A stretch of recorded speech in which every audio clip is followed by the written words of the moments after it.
innovation can only get you so far before you have to unlock commercial scale, right? Otherwise, it was just a really nice idea.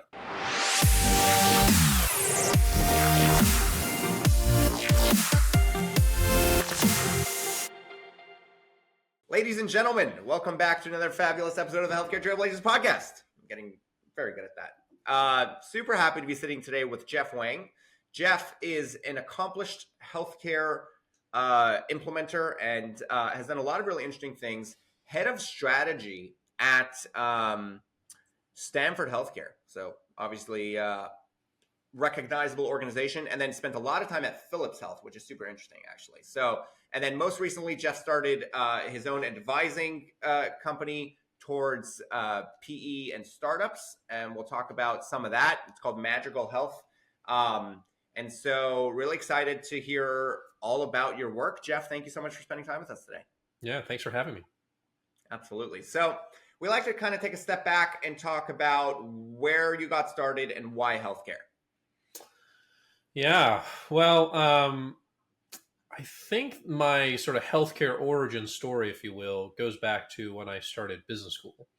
So, like many others in their 20s, you go to business school to kind of figure out what you want to do next. And I remember going to business school with a lot of open ideas about, well, maybe I'll try this, maybe I'll do an internship in that.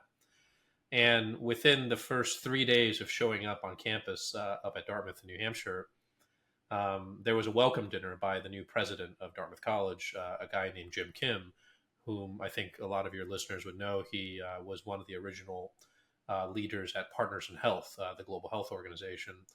And he had just come back to the States from doing work in Africa with Partners in Health to take on the presidency of Dartmouth College. And, it was a dinner event, and he gave us a welcome talk. And instead of a pep talk, he showed us a brief slideshow of a lot of images of the work that he was doing in Africa, preventing malaria, right, treating children. And his message at the end was, I look out at the 200 odd of you that are going to be financiers, consultants, corporate leaders. And if I can convince just one or two of you to join me in helping the delivery of care, I can save more lives than even what we did with Partners in Health. Wow. And that got me right away. I remember walking back to my apartment, and I called up my girlfriend at the time, and I said, I think I want to do healthcare. Wow. And ever since then, it's been a mission as well as a career. Well, good for you. And that's truly a blessing to be able to have that kind of formative experience so early on that kind of sets your path. And so was there, where did you go from there? And was there any point after that you made that decision that you really second guessed it and were like, this isn't, I didn't, I thought it would be easier. I didn't know I wasn't going to be in Africa preventing malaria. Now I'm sitting here just crunching numbers or something. How did it go? Well, I knew fairly quickly that among all the big problems in healthcare to solve, the ones that I was particularly interested in were at the point of patient care, which is to say I became very fascinated by health systems, hospitals and clinics, the work that doctors and patients do together, right? This is to say that I spent less time on, let's say, pharmaceutical development, insurance development, and so on and so forth, although these things are converging a lot, right? So I spent quite some time in helping hospital systems develop strategies, both in terms of growth, but also in terms of improving value, right? In terms of value-based care. You might know, and I'm sure your listeners, because they're all very attuned to value-based care, that value-based care has a big origin story in Dartmouth with the development of the Dartmouth Atlas, right? With a lot of thought leaders like Jack Wenberg and Jim Weinstein. And so it was actually very lucky on my part to be able to grow up as a healthcare person in the Dartmouth ecosystem, because already I was very attuned to ideas like how do we align, right, the value of care to the outcomes of care? How do we pursue, at the time it was the triple aim and now it's the quadruple aim. And then interesting business models that make that happen in reality, right? So the idea of an ACO, really originated from a lot of the thinking that came out of the Dartmouth ecosystem. And so I was lucky to have been sort of educated via that lens. And then I was able to take that to my initial clients when I was a healthcare consultant. And then I was then able to take that perspective to the organizations that I've been with, Stanford Healthcare, Dartmouth Hitchcock, and then indeed at Philips as well. That's amazing. So you mentioned that value-based care was kind of, I don't know, originated in that ecosystem, but definitely a strong part of that ecosystem and kind of the value and structure. Um, what was your first interaction with like a value-based care, like an understanding of like, wow, this can be really different, or was it more gradual? Was there any point that you kind of flipped that switch and was like, this can make a difference? Yeah. Well, I think one of the most classical origin stories of value based care, and it's a story that hit home for me when I was a student at Dartmouth, was the work that Jack Wemberg did, dating back, I believe, to the late 70s, early 80s, where he was noticing very unexpected price differences of the same routine medical procedure, not state to state, but neighborhood to neighborhood, zip code to zip code, next door to each other. And that variability jumped out at him as curious, right? Because you would think that, oh, this is such a commonplace procedure, um, and you're literally 5, 10 miles apart from each other. Why would there be such an inconsistency in the price? And if there was an inconsistency in the price, are you delivering something different, or is the outcome different, right? Is the experience different? And what he found out was, for like to like procedures and outcomes, the price variability was tremendous. And this, opened up a can of worms, if you will, that then became the Dartmouth Atlas, where they were able to measure this across the entire country, across multiple procedure types. And you could see in their heat map the variability in the pricing. And so, what that means in sort of normal plain English is that um, the economic value of healthcare for a very long time was not tied to what the patients got out of it, Yeah. right? Yeah. And of course, that's the conundrum that a lot of us are working on. And today, I think we're becoming more transparent about it, right? More people and more capital have been deployed to try to address this problem. I mean, Medicare, for example, is asking everyone to publish their charge masters. And there are startups that are using technology to promote price transparency Yep. for the consumer. And so these are all good steps in the right direction. Yeah. So, what was your work like as head of strategy at Stanford Health? It was really fun, especially because Stanford is a particularly innovative place, right? You might consider Stanford to be the health system of Silicon Valley. So not only was there really high quality patient care, especially I think if you are talking about tertiary quaternary care, where the procedures are particularly complex and the risks are particularly high, Stanford is one of those places that you want to go to, right? If you have one of those situations. And my role as the head of strategy there was, on the one hand, helping the various service lines of Stanford chart a path forward, right? How do we continue to grow? How do we continue to make sure that we bring in patients that we can help? And then there were a few sort of bigger ideas that we also worked on. For example, at the time that I was there, Stanford was launching an employer plan, starting with the Stanford University population and then expanding out to take on new clients. And we were also doing really fun things like on-site clinics, right? We were partnering with corporations in Silicon Valley and up and down California to be able to create on-site clinics on their campuses to bring the care closer to the employees, powered by Stanford, if you will. And then we also made an acquisition of a health system across the bay in the East Bay in Valley Care. And so it was a nice mix of different experiences, but it all adds up to a health system that knew that there had to be growth in order for the health system to continue to be successful. Mm-hmm. Even if you are a particularly unique and successful place like Stanford, you still need to chart a path toward growth.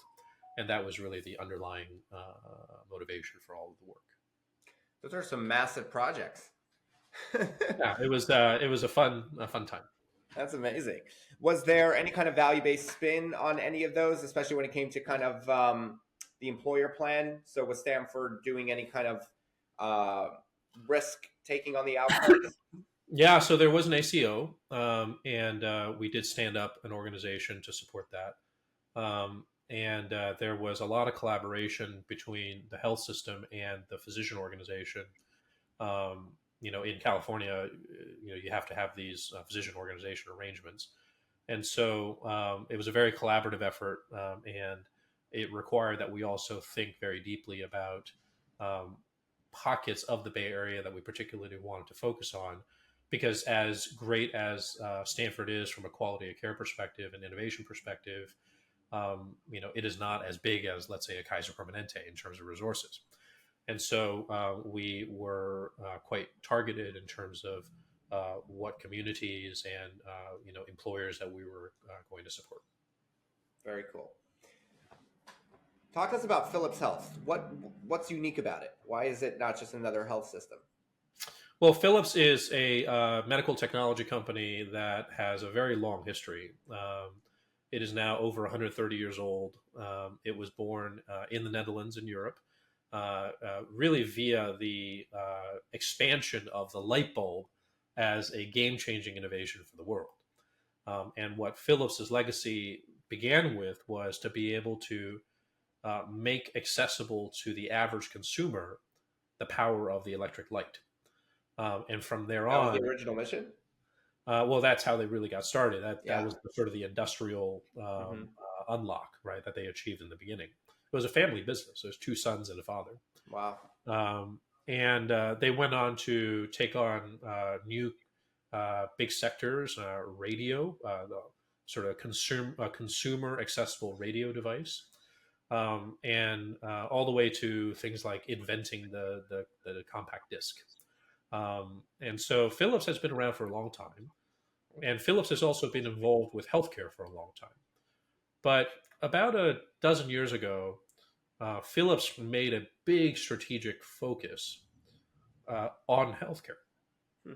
which is to say that they really transformed themselves from a 20th century conglomerate that used to have a light bulb business, a TV business, a semiconductor business, domestic appliances business, and they progressively divested those huge businesses away from Philips and focused down on medical technology, patient monitoring, imaging, surgical systems, personal health, hardware, software services, to the extent where today, when you talk about Philips to a health system leader, they will know that Philips is their partner for bedside technologies, for their OR, for their radiology suite, and so on and so forth. And so when I joined Philips, I was joining as a customer, if you will, as a former customer because of my background at Stanford and Dartmouth. And I joined to help them start a new business related to value based care called Population Health Management. And that was my entry into the company. Very cool. So talk to us about that. Yeah, so I mean, as you and your audience know, population health management is something that requires a very systematic approach. The broad situation that every risk bearing organization is faced with is, I have hundreds of thousands of members, if not more. And I can't afford to work in such a way that essentially waits for the ones with the worst situations to emerge unpredictably and then treat them in a very expensive way, right? It's just not going to work. And so there needs to be some way for the risk bearing organization to tackle the population very proactively, to be able to predictively look for situations where, oh, this pocket of patients is going to get hotter in terms of their well being and their risk. And then if we can identify them, to be able to collaborate with them in such a way that is going to put them on the right track in terms of improving their health and hopefully avoid a more uncomfortable and a more costly health episode, right? So that has been the thesis, I think, for all of us working in value-based care. Yep.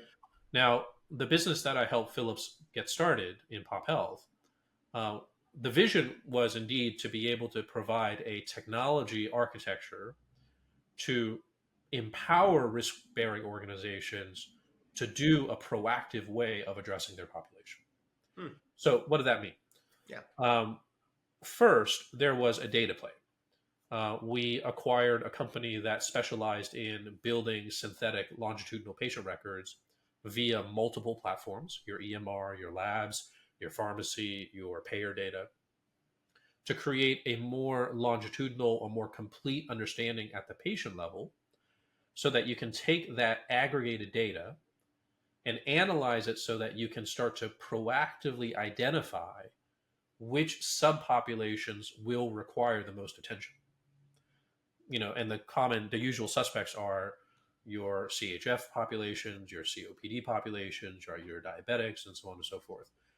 And so the first step is to understand that population. What Philips, I think, followed up with in a way that was unique because there are other players, including the EMRs, right, with healthy intent and so on and so forth, that does that analytical work. What Philips then followed up with via our strategy was to extend that architecture to then include virtual care experiences for those patients. So we, in particular, invested in remote patient monitoring as a solution to do that. So, as in the actual technology, Correct. So like that the looked like, devices. yeah, smart devices, the softwares that support those devices and Hmm. create communications between a care manager and a patient, right? With, let's say, a connected weight scale, a BP, a SpO2. And really, the architecture is open to include new devices depending on the population type. Yeah. Um, Telemedicine was also a tool, right, that you can deploy for a patient population and an individual patient that you particularly needed to intervene with. And then we also supported that with uh, patient engagement capabilities, right, including patient-reported outcomes as a way to make sure that your understanding of that patient actually continues to expand beyond that initial longitudinal patient record that you built, because every touch point that you have with the patient through that care cycle Yep. is an extended understanding of the patient. Yeah. So there, I think, is a real life example of where technology is empowering the transformation of care delivery. Yep.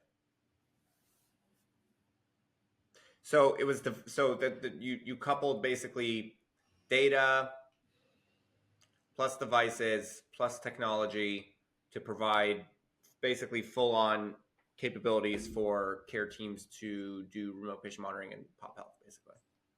Indeed, that was the business, and I would just say that as much as we did to provide these technology solutions, what we were very conscious of is that for the provider, for a risk bearing health system, Mm-hmm.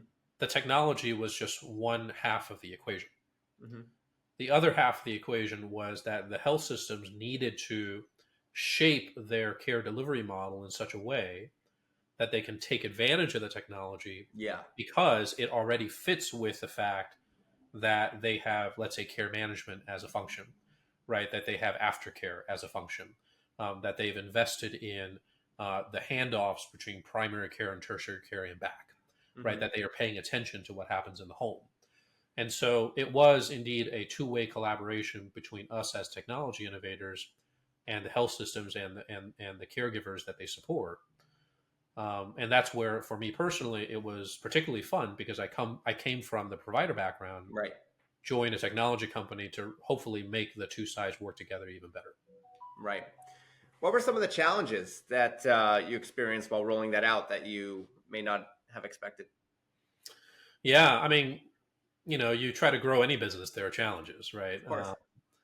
And I would say that one challenge that I think is a bit of a reflection on the growth of value based care as a model in general, and pop health as a model in general, is that when we as a technology company go to health systems and look to promote this kind of solution and to collaborate with them, obviously there's an economic arrangement involved, right?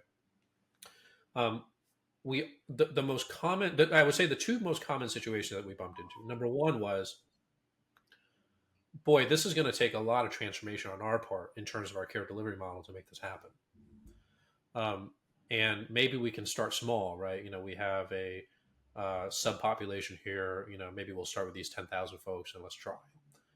Um, and I think that sort of land and expand approach is a very Hmm. common thinking process for health systems, which I think is fine. But when you do that, what's particularly important is that when you start the relationship and the partnership, you're very excited about getting the deal done. You're very excited about installing the first instance of the platform, but then you realize the real work begins because Yeah. you have to go door to door and to enroll the patients that you really need to enroll. Yep. And I think both parties realize that it really is a longer term commitment than just, oh, we just bought the software, we're going to turn it on, right? So that sort of going in it together, shoulder to shoulder, with a commitment to really expand the potential of the program, that was something that we really took to heart. The second thing that we bumped into all the time was a health system saying, can't I just get my EMR to do this? Right? Mm. Because I've already paid too much money for my EMR. Yeah. I continue to pay them for upgrades. Yep. Can't they just do this for us? And indeed, I think if you are an Epic or a Cerner, you're very happy to uh, support your customer, maybe even with a free trial of something. But it's also the case that the EMRs, they're trying to tackle a very large territory, right? There are so many different clinical units, use cases, user types that they're trying to service all at the same time. And so, very naturally, and you can't really blame them for this, but very naturally, their speed to be able to innovate on a particular use case that's necessary for value based care or pop health or chronic care management may not be as fast as a company that's really focused on those things. And Yep. so that's where we had to find a middle ground with the health systems, knowing that they were already feeling, right, oh boy, I paid a lot of money for my EMR last year, or over the last 5 years. We get it. Let's start here and let's expand out to a place where you're going to really see a difference in terms of the results of the population. Yeah.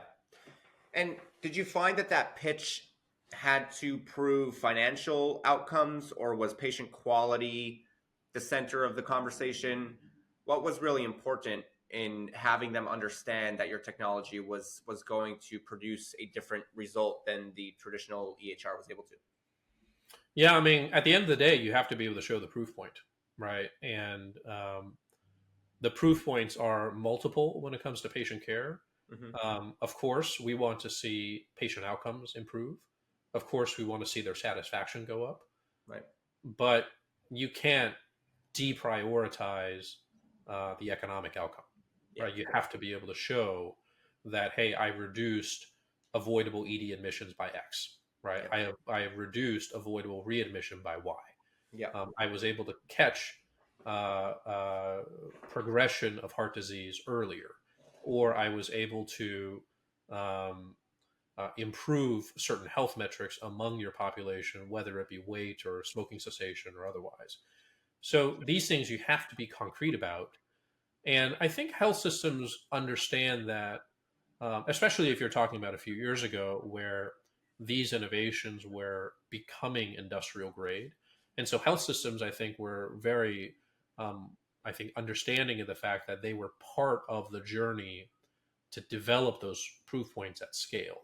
Hmm. I think the deeper we get into it, the more health systems will demand to see past proof of success, Hmm. right, rather than being the pilot program, which again is understandable. And I think for innovators, that's the reality that we all have to navigate and make sure that we're putting concrete proof, right, every time we have the opportunity to generate it. Hmm. Interesting. So now you're starting Madrigal. What came about in your head that you felt? you've racked up some great experiences along the journey, and you feel like it's time to jump into an opportunity where you can, kind of create your own thing and provide some advice and guidance to some, founders. Yeah. Well, I mean, the journey is not nearly done for all of us, right? In terms Of of course. folks that are passionate about improving care and improving care with innovation. Um, and we all know that uh, innovation is only can only get you so far before you have to unlock commercial scale, Yep. right? Otherwise, it was just a really nice idea.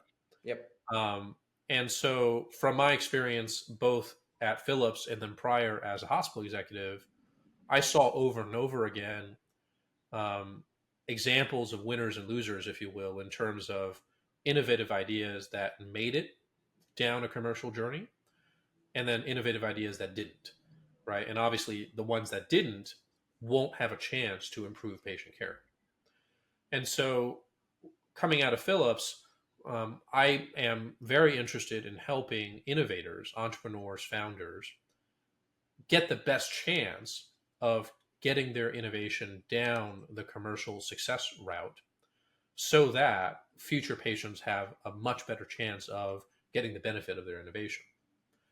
What I see often is that, very exciting healthcare technology, healthcare innovation companies are founded by folks with a very interesting idea around how this technology can help, right? This way of caring can be changed if we delivered this invention of mine.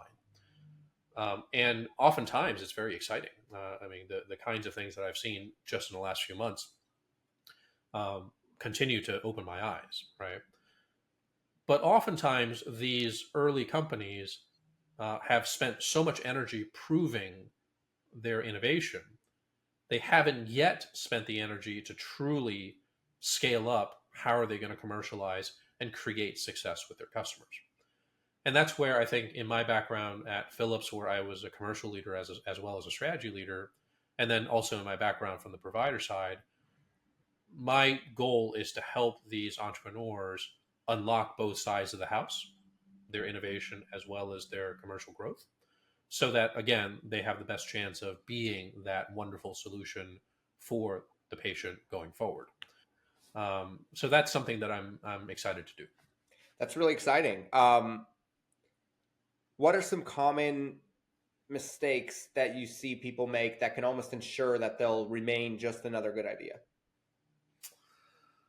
I think, and I had some experience with this throughout the last few stops along the way. Including back when I was at Stanford, where because of our location in Palo Alto and just the ecosystem of Silicon Valley and healthcare, there was sort of a regular circuit of entrepreneurs and innovators that would come to Stanford and to say, "Hey, can you take a look at what I'm working on? What do you think?" And these are all very smart people. Oftentimes, they were engineers, right? They were product folks. Sometimes they were clinical innovators with a technical savviness, right? And especially for folks that come to a place like Stanford with a sort of a technology first background, Mm-hmm. um, what we remind them of is that healthcare is a human sport. It still, I mean, until, generative AI changes everything, I guess, but it's still in the foreseeable future something that really requires human collaboration and the complexities of human decision making and action to really turn into care for the patient. And so often I see innovators miss the opportunity to go deep in terms of understanding how a nurse actually works at the unit, right? How a care manager actually uh, processes her roster for the day, right? How a surgeon needs to have uh, perioperative steps fully taken in order for that procedure itself to have the best chance of success going forward. And so that is also true in the commercial side of the equation, where a lot of the founders, right, they've built an amazing platform or amazing device and so on and so forth, and they're very excited about the application and the possible outcomes of this innovation, but they haven't yet invested in the expertise of how to commercialize to a health system. Because as I think any med tech or health tech company will tell you, selling to a health system is very complicated, Yeah. right? There are probably 4 or 5 call points that you're managing at any given time. When I was at Philips, especially in my business of solutions, where we were providing something of a systems integration service to health systems so that multiple Philips products can come together to deliver an outcome for the health system. I mean, our call points range from the CEO to the CIO to the CFO to a service line leader. I mean, you have to figure out a way to orchestrate all of these different conversations to get to yes at the end of the day. Yeah. And that takes more than just a really great demo, right? And so And that's with the context of you coming with a name like Phillips. And when somebody is that's just correct. on their own, that's a whole That's different correct. story. That's correct. And so a lot of the younger companies, um, they're working very hard to get the first meeting, and maybe they need help unlocking what that second, third, seventh meeting needs to look like Mm-hmm. in order to get to yes at the end of the sales cycle. Mm-hmm. Fascinating. So now you're going to embark on this. You've, like you said, obviously the journey is, if anything, just getting started. You've been primed by your previous experiences at Philips and Stanford. How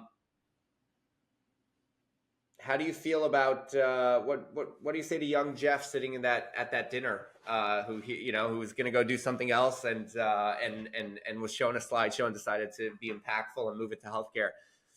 How do you feel about what you're doing and what you hope to accomplish? Um, I think I was very lucky to have an experience like that gave me a sense of mission in my professional life. Um, Maybe that was something that was always in me. Like I was a liberal arts kid. I loved books and music. I'm a musician outside of my What do my you play? professional life.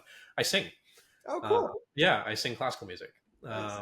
and so I've always had a bit of that sort of romantic side of my brain, I guess.